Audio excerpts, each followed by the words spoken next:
रायपुर में कांग्रेस पार्टी का 85th plenary session जो है वो खत्म हो गया है और यहां से जो हाई पॉइंट था वो थी राहुल गांधी की स्पीच, जिसमें उन्होंने कहा जाए तो जहां पार्लियामेंट में जैसे उनके तेवर थे उससे ही डबल तेवर आज यहां पर और देखने को मिले। मेरे साथ पवन खेड़ा जी हैं, ये भी आजकल चर्चा में है। इनके भी तेवर जो है वो दिल्ली से रायपुर से लेकर शाम तक इनके भी तेवर की चर्चा में बाद में उस पर पूछूंगी सवाल है।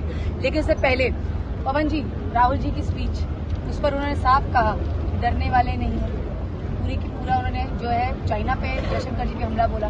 सबसे पहले मैं पूछूंगी आपसे कश्मीर के मसले पे, जो राहुल जी ने जो कहा मोदी जी को लेकर और जो तिरंगा जिस तरह से दोनों नेताओं ने फहराया लाल चौक पर, उस पर आपको क्या कहना है? नहीं, वो अंतर स्पष्ट है सबके सामने। तिरंगे की परिभाषा नहीं समझते मोदी जी और संघ और उनकी पार्टी, और वो विचारधारा तिरंगे को समझते ही नहीं है। उन्हें थोड़ा ही समझ में आएगा कि ये तिरंगा फहराने का अर्थ क्या होता है। तिरंगा, what does the try colour stand for? तिरंगा मतलब करोड़ों लोग, वहां के नौजवान, वहां के युवा, वहां के किसान, वहां की महिलाएं, वहां का बच्चा, ये होता है तिरंगा। जब ये कहते हैं कश्मीर हमारा है तो उसमें कश्मीरी भी तो हमारे हैं। ये फर्क इनको नहीं समझ में आएगा।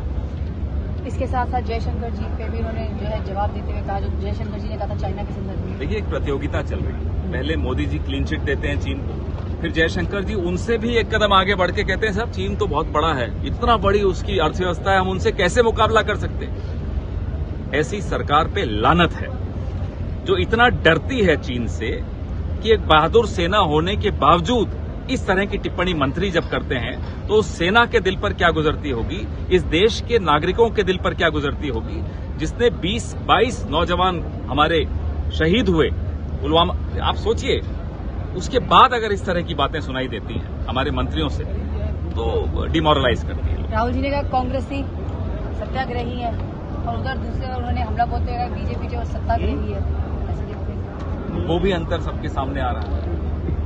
राहुल गांधी को क्या पड़ी थी 4000 किलोमीटर चलने? घर बैठ सकते थे, चुनाव के वक्त प्रचार करते, हाथ हिलाते, नहीं किया ना।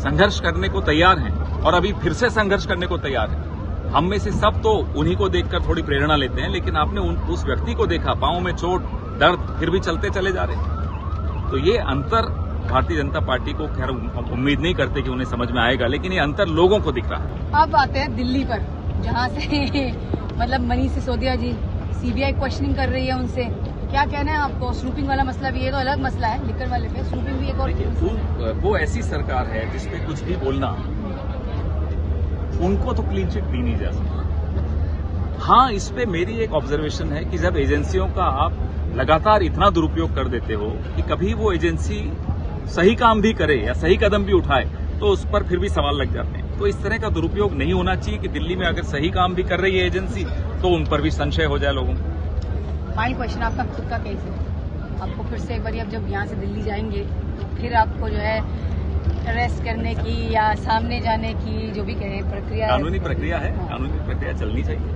इसमें मुझे कोई आपत्ति नहीं। कानूनी प्रक्रिया तो उसका सम्मान करता हूँ। मतलब वहाँ जो पूरा आपके खिलाफ केस बनाया गया है उस पर आपको क्या कहना है? पहले आपने कहा था कि जो स्लिप ऑफ टंग में, उस पर मैं कुछ अभी नहीं कहूंगा क्योंकि सब जुडिस है, मेरे लिए उचित नहीं होगा। मैं न्याय प्रणाली पे मुझे पूरा भरोसा है। और जो हेमंत बिस्वा शर्मा जी ने आपके लिए कहा कि देखो मैं ट्वीट कर रहा हूँ कि ये बड़े लोग हैं, बड़े आदमी जो चाहे कहते हैं। हम तो प्रजा हैं, वो राजा के खास हैं, आजकल शाह के भी खास हैं, शहनशाह के भी खास हैं, तो ऐसा आदमी जो चाहे बोल सकते हैं। तो ये तो पवन खेड़ा जी हमसे बात करते हुए। सुप्रिया भारद्वाज, आज तक, रायपुर।